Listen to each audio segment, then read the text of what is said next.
ለምሽቱ የመጨረሻው ወዳደረግነው የዜና መጽሔት ዝርዝር ጉዳያችን ነው የምናልፈው። በኢትዮጵያ የመጀመሪያ ደረጃ ገዳይ የሚባሉትን የጡትና የማህጸን በር ካንሰር ምርመራና ሕክምናን በአንደኛ ደረጃ የጤና ተቋማት ለማስፋፋት እየተሰራ መሆኑ ተገልጿል።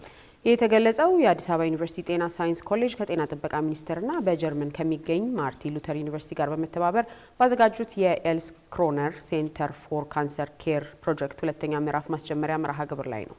መድረኩን ሪፖርተራችን ሰላማዊት ጌታሰው ተከታትለዋለች። ብሩክ አስቀናው እንደሚከተለው ወደ እናንተ ያደርሰዋል።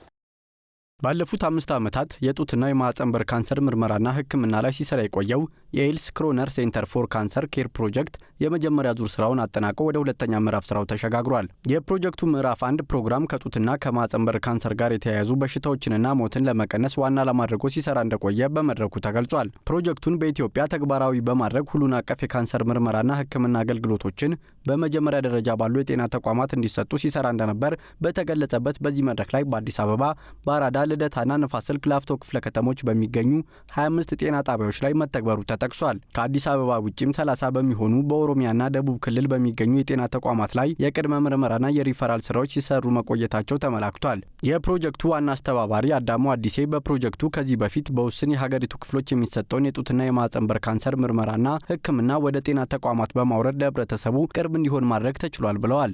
የካንሰር ሕክምና በተለምዶ እንግዲህ በዋናነት ሲሰጥ የነበረው በሆስፒታል ደረጃ ከሆስፒታልም ደግሞ በጣም ላቅ ያሉ ሆስፒታሎች ለምሳሌ እንደ ጥቁር አንበሳ እና ከዛ ደግሞ ትንሽ መለስ ባሉ ሆስፒታሎች በተርሸሪ በምንለው ማለት ነው በመጨረሻው ደረጃ የሚሰጥ ነው ያለውና ያ ደግሞ ለህብረተሰቡ ርቀቱ የቦታ ርቀት እንደገና በጤናው ስርዓት ውስጥ ቀጥታ ወደ ሆስፒታል መሄድ አይቻልም እንደምታውቁትና በዛ ምክንያት ያለው ተደራሽነት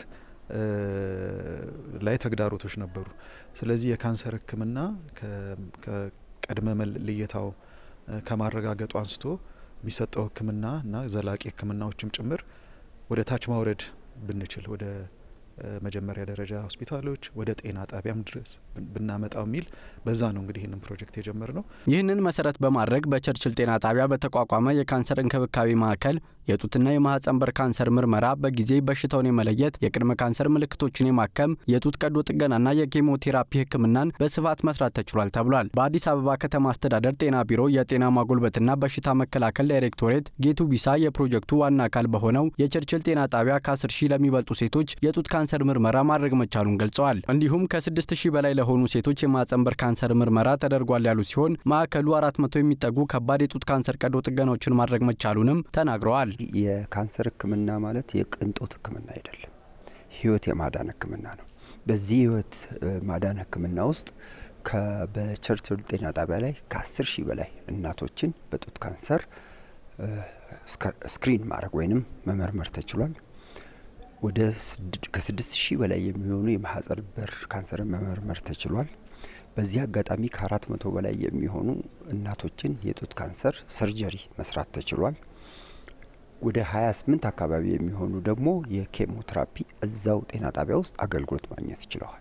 ስለዚህ ይሄ በአንድ ጤና ጣቢያ ደረጃ ከዚህ በፊት በጤና ጣቢያ ደረጃ የማይታሰብ አገልግሎት ነው። አሁን ወደ ጤና ጣቢያ ወርደን አገልግሎቱን ወደ ህብረተሰብ ወዳለበት እየሄደ ያለበት ሁኔታ ያለው ዳይሬክተሩ አክለውም በዚሁ ማዕከል በተሰራ ስራ ከዚህ በፊት ተመዝግበው የሕክምና ጊዜ ጠብቁ ለነበሩ ታካሚዎች በመድረስ ምርመራና ሕክምና ይጠብቁ የነበሩ ታካሚዎችን ቁጥር 0 ማድረስ ተችሏል ብለዋል።